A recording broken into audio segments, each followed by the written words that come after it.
Réconciliation nationale, une nécessité incontournable, a constitué un des titres du journal Le Courrier. Le Courrier qui estime qu'il est indispensable que la classe politique nigérienne en particulier se retrouve et tourne définitivement le dos aux querelles inutiles, parfois sur des bases pas trop subjectives d'ailleurs, qui ont pourtant affecté considérablement l'échiquier politique, mais avec des conséquences certaines sur la cohésion sociale.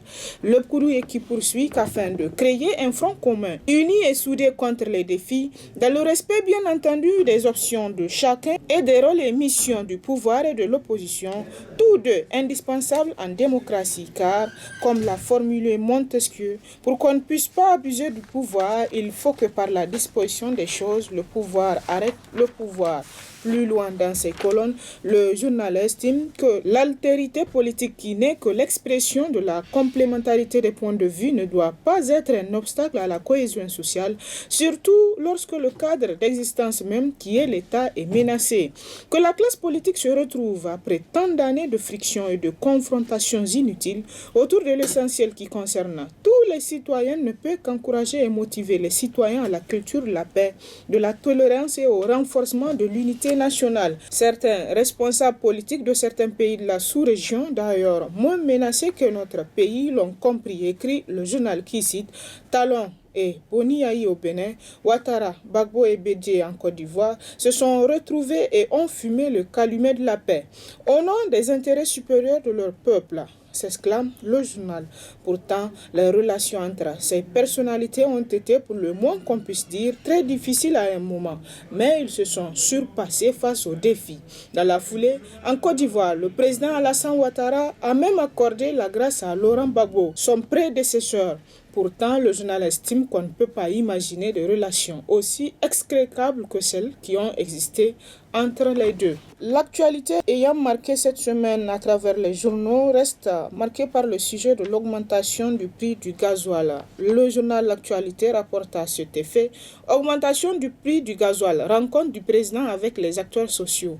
La bombe sociale peut-elle être désamorcée? S'interroge en gros le journal. Il est dommage que l'on ne puisse pas entendre d'abord le ministre du pétrole, sans doute le premier concerné par le sujet, mais qui se barricade derrière les tontons protecteurs et incapable de s'affirmer et de s'assumer dans un tel débat pour donner d'abord à son niveau ce qui peut justifier cette augmentation décriée. Pourtant, le journal écrit qu'il a été présenté comme un bel esprit sorti de Harvard et donc qui pourrait, comme un fils d'un tel, faire mieux qu'un autre et même dans un domaine qui n'est pas forcément le sien. Il affichait dans la ligne des ministres avocats un profil bas, jouant au figurant pour un problème qui le concerne en premier.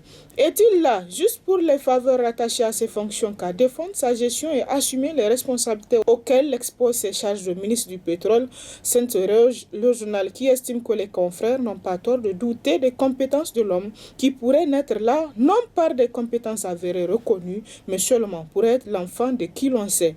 À travers ceux qui ont parlé, obligés de défendre petit que leur confiait le camarade et qui se trouve à l'épreuve de ses responsabilités de ministre, l'on ne peut entendre rien de ce qui peut convaincre du bien fondé de la décision qui déchire aujourd'hui les Nigériens.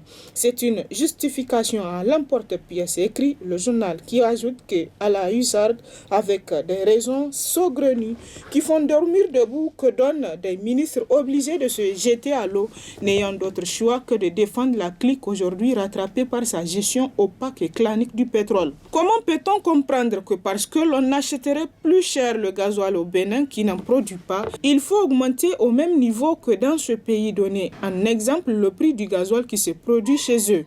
Comment notre gasoil doit-il profiter au même prix qu'aux autres qui viennent le chercher chez nous? Sous Issoufou déjà, quand c'était le tonton qui gardait la manne, le sieur Pierre Fumako-Igado en l'occurrence, l'on pouvait entendre drôle que cela puisse paraître pour des socialistes que nous devons payer plus cher notre pétrole pour que d'autres puissent venir l'acheter moins cher chez nous. Peut-être pour nous faire plaisir, se demande le journal. Cela, selon quelle intelligence économique?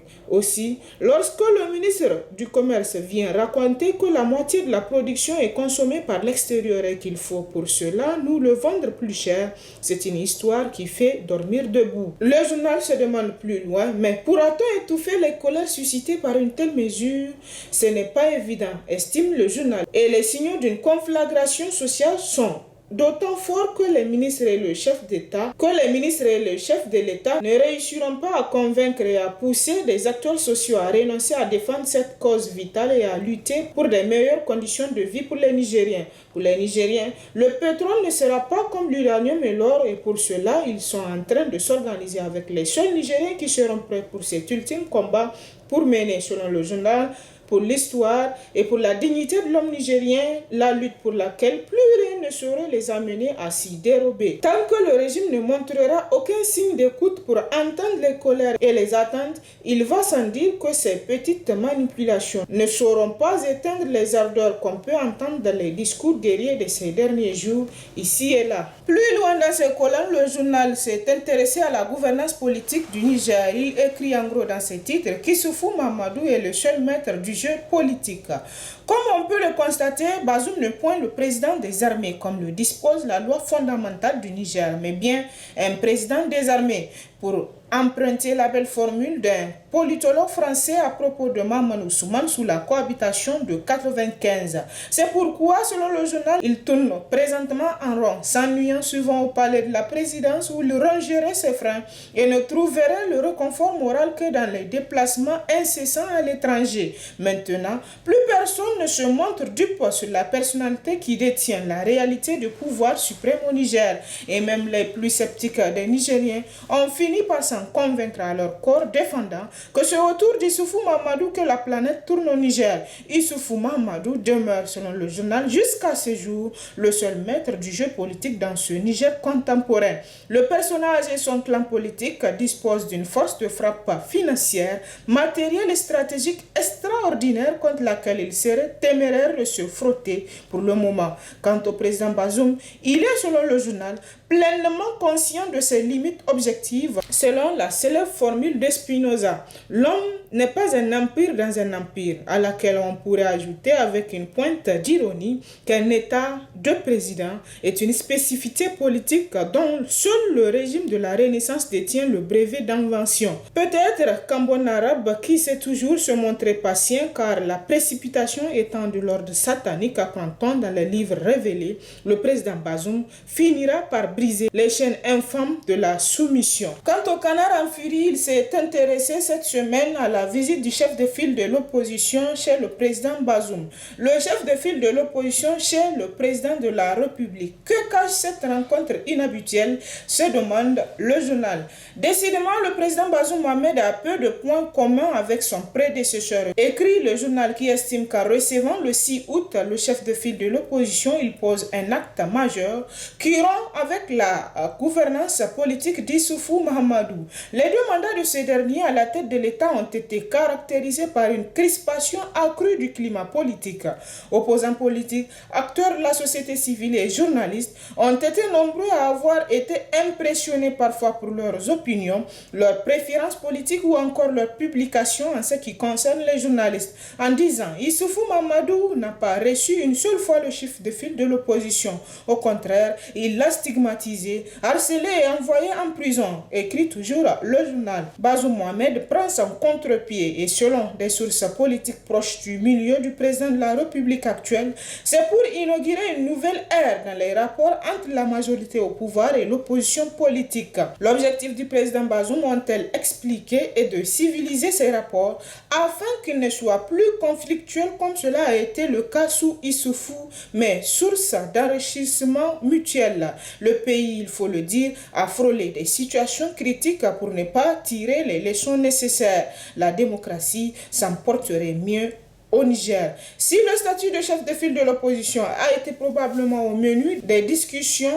entre les deux hommes, le journal estime qu'il ne constitue pas l'unique point qui a retenu leur attention. En l'absence d'informations officielles sur l'événement de la semaine, voire de l'année, les Nigériens spéculent dans les cercles des discussions. L'on avance que, inévitablement, la libération des prisonniers politiques a été le principal sujet au centre de cette consultation président-chef de file de l'opposition, que tant Tanja Mamadou a inauguré avec Issoufou. Il y a bien d'autres sujets. L'opposition ayant toujours réclamé la lutte contre la corruption, il va sans dire que Bazoum Mohamed et Tahirou Seydou ont certainement échangé sur la nature et les niveaux de blocage qui ont vidé de son essence l'intention du premier de ne faire aucun cadeau aux auteurs de ce fléau qui a ruiné le Niger. Et par rapport à la rencontre entre le président Bazoum et les acteurs sociaux, le médecin après la mort ou le médecin qui tue le patient, écrit dans ses titres l'éclosion. L'éclosion qui nous rapporte que le samedi dernier, le président de la République, Mohamed Bazoum, a rencontré successivement les centrales syndicales et les acteurs de la société civile pour leur expliquer les raisons de la hausse subite du prix du gasoil. Certains diront que c'est à la manière du médecin après la mort, puisque le pouvoir a mis les citoyens devant le fait accompli. Mais en réalité, c'est pire que cela. C'est plutôt le médecin qui tue le patient pour ainsi caricaturer, écrit toujours le confrère, qui explique qu'avec la hausse de 24% sur le prix du litre de gasoil, ce ne sont pas moins de 1000 milliards supplémentaires que nous allons payer chaque année pendant on ne sait combien d'années. Le gouvernement a fait ce choix qui jure avec l'intérêt général dans ce pays où le pouvoir d'achat est l'un des plus faibles au monde parce qu'il est sûr que rien ni personne ne peut lui faire entendre raison. L'Assemblée nationale est sous contrôle de l'exécutif. La plupart des centrales syndicales, de même que les structures de la société civile, sont sous coupe réglée. L'opposition n'a même plus la force de lire une déclaration publique. Bref, aucun contre-pouvoir n'existe dans le pays. C'est sans doute pourquoi, selon le journal, le président Bazoum a préféré annoncer la pilule amère avant de rencontrer les acteurs sociaux pour leur expliquer les raisons de cette hausse et vraisemblablement, il a réussi son coup. Au journal Le Monde d'aujourd'hui d'ajouter à propos de ce sujet que c'est un dialogue de sourds. Pour les Nigériens, il est clair que l'on ne saurait s'attendre à mieux de la part de ces hommes, de ces socialistes de pacotille, qu'un certain hasard de l'histoire et une cruauté du destin impose aux Nigériens, se lamentant tous les jours sans que jamais leur pouvoir ne daigne entendre les cris de cœur des populations dont ils prétendent porter la légitimité et la confiance pour gouverner et répondre à leurs attentes.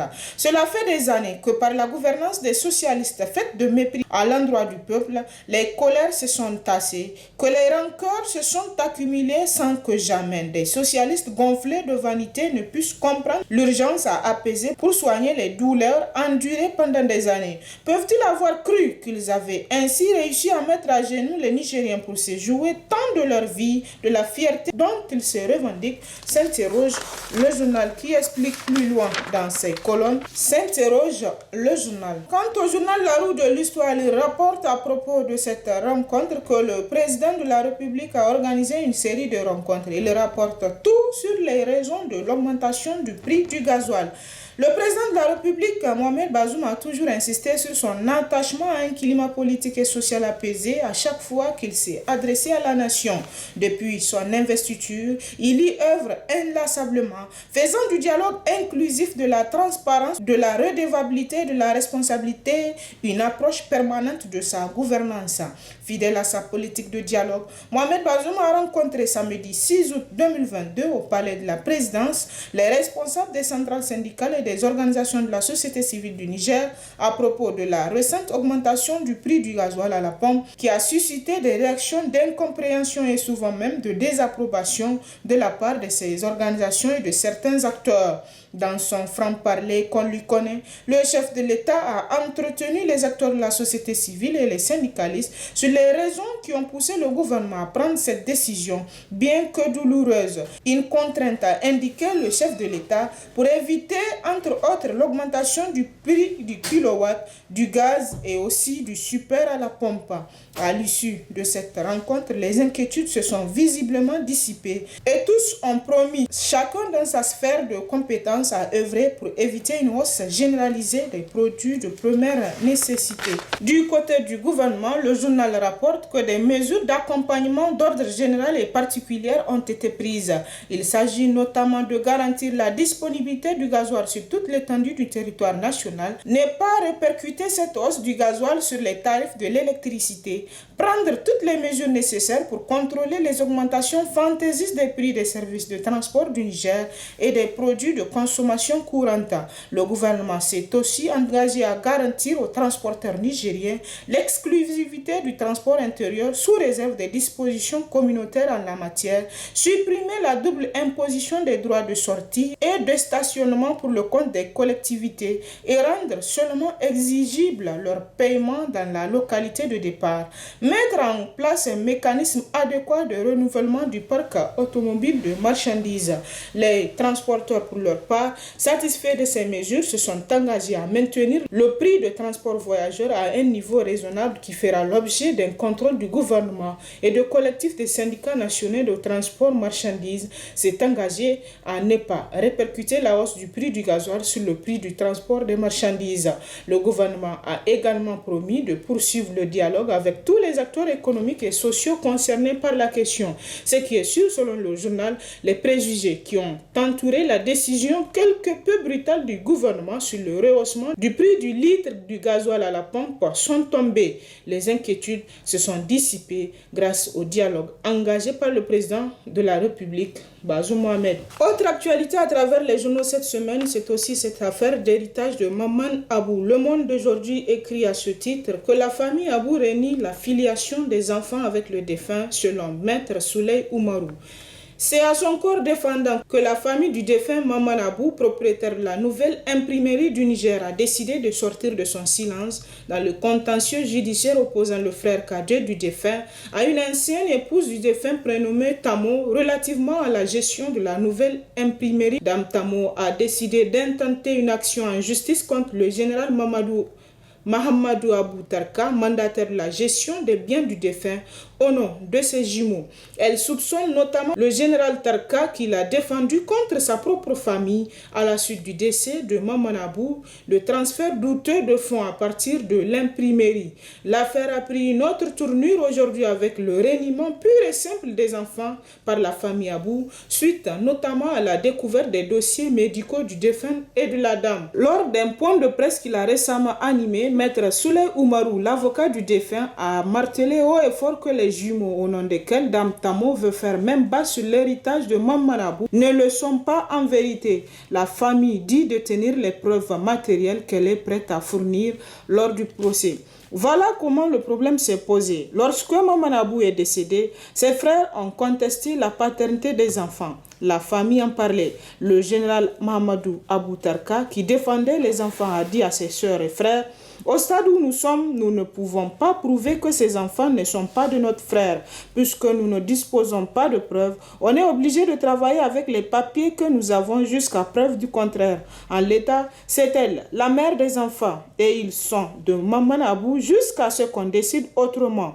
Malgré ça, les autres frères n'étaient pas d'accord jusqu'à se transporter chez le président Hamid Al-Gabit qui a pu calmer le jeu. D'après la coutume touareg, les enfants de cet âge-là, en 2020, devraient être entre les mains de la famille du défunt. Surtout que Dame Tamo s'est remariée. Elle s'est mariée et elle a divorcé. Je vous dis qu'elle a laissé les enfants à l'âge de 6 mois à Maman Abou qui était en chaise roulante, paralysée. Elle lui a dit qu'elle ne pouvait pas rester avec lui puisqu'il ne pouvait même pas la satisfaire au lit. Elle est partie se remarier avec quelqu'un qui a l'habitude de fréquenter la maison. Elle a eu un enfant avec lui, puis a divorcé, rapporte toujours le confrère qui poursuit. Elle a contracté encore un autre mariage, puis a divorcé. Et à l'heure actuelle, elle est célibataire. D'ailleurs, si vous voulez, demandez-lui où sont les enfants qu'elle a eus avec les autres maris. Ils sont dans les mains de qui? S'interroge le journal. Donc, c'est celui-là même qui l'a protégé, le général Abou, qu'elle attaque aujourd'hui en justice. La décision familiale dont je parlais a été prise pour protéger les enfants jusqu'à maturité. Pour rappel, tout le système de gestion que Maman Abou a installé, c'est le même qui est en place. Le général se contente juste d'administrer. Et devant le juge qu'elle nous a convoqué, le général Abou a comparu pour dire qu'il est prêt à répondre de sa gestion devant les juridictions. Le juge juge n'a pas voulu l'écouter, d'où le problème entre lui et le juge. C'est pourquoi nous avons dit que nous ne sommes pas d'accord avec ce qui s'est passé. Voilà maintenant que notre juge a dit qu'à l'État, le mandataire reste le général Abou Tarka. C'est à partir de cette décision qu'on a vu toute une batterie d'interventions qui veulent mettre en cause la mémoire du défunt et l'intégrité morale du général Abou qui a aidé Dame Tamo à avoir cette position. Mais entre-temps, lorsqu'elle l'a convoqué, les autres frères du défunt sont revenus à la charge. Ils ont trouvé les dossiers médicaux de la femme en question dans les valises de Maman Abou. Maman Abou est restée dans un hôpital suite à un AVC, paralysée au lit pendant un an. Et c'est pendant cette période que les enfants ont été conçus. Est-ce que vous pouvez imaginer quelqu'un qui a fait plus d'un an au lit, paralysé, en train de faire des bébés? Ça n'a pas été possible. Pourquoi? Parce que la femme avait voulu avoir des bébés in vitro par procréation médicalement assistée. Elle a rencontré un docteur dans un cabinet qui organise la PMA. Ils ont fait un prélèvement sur elle, puis elle a été suivie jusqu'au moment où elle était prête. Elle est partie se faire l'insémination en Espagne. Parce que là-bas, le journal estime qu'on trouve des cliniques clandestines qui peuvent faire ça. Elle est revenue à Paris où elle a accouché et faire les pièces d'état civil des enfants qui ont été pratiquement fabriquées en Espagne. Au journal Le Courrier d'ajouter à propos de ce sujet, affaire de l'héritage de Maman Abou, le rôle de l'avocat est-il de défendre ou d'accuser? S'interroge le journal. Le métier d'avocat est certes libéral, il est tout de même exercé par des gens qui n'ont que le droit pour boussole. L'un des avocats du général était aussi celui de certains des accusés dans l'affaire de 2012. Comment pourrait-il dire justifier les propos qu'il a tenus au cours du point de presse en 2012 dans l'affaire dite des bébés importés? Tout Niamey disait que les enfants de Maman Abou ne sont pas de lui. Aujourd'hui, je vous dis que Niamey a raison. Où est la constance? S'interroge le journal. Plus grave, il demande ni plus ni moins que le procureur, comme en 2012, s'auto-saisisse. Il quitte son rôle de défenseur selon le journal pour exercer celui d'accusateur. La ligne de défense des avocats est un tissu d'amalgame. Le droit coutumier est mis en avant, mais il ne rechigne pas à parler de prétendues preuves médicales que la coutume n'évoque jamais en l'espèce. D'autant que coutume et science n'ont pas le même regard sur une affaire d'héritage sous nos cieux. Et comment ont-ils pu obtenir les dossiers médicaux dans des pays où le secret médical est une réalité? S'interroge le journal pour qui il est trop facile de dire que des dossiers ont été retrouvés dans les valises du défunt. Si Tamo Amoulkini avait simplement l'intention de captage de l'héritage, elle ne laisserait, selon le journal, aucun dossier qui la compromettrait au moment de son départ. C'est juste du bon sens. Il est inutile de revenir sur les indécentes insultes proférées à l'encontre de cette dame et ses enfants. Et pour finir, l'enquêteur s'est intéressé à l'octroi des marchés publics. Bazoum Mohamed, représentant d'une oligarchie affairiste, s'interroge en gros le journal dans ses titres. À l'épreuve du pouvoir, Bazoum Mohamed transgresse les principes et valeurs sur lesquels il prétend avoir bâti son engagement politique. Au fil des mois, le président de la République s'accommode de la mauvaise gouvernance, écrit le journal. Il faut se rendre à l'évidence, malgré son long parcours, quelques 3 décennies, Mohamed Bazoum reste et demeure un théoricien politique. L'homme d'État, le vrai politique, est un praticien, dit-on.